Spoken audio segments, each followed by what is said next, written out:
Subhanallah velhamdülillah. Kim süslük etsə, payları əldən çıxarar.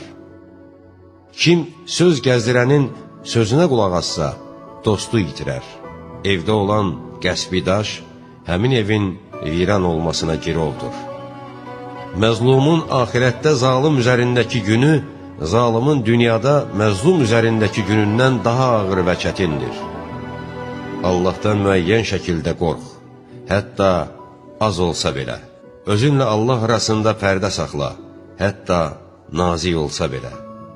Həqiqətən Allah Teala'nın hər bir nemətdə şükür haqqı vardır. Buna görə də hər kim onu yerinə yetirsə, Allah ona həmin nemətdən daha çox verər. Kim o haqqı yerinə yetirməkdə səhlənkarlıq etsə, Allah həmin neməti məhv olmaq və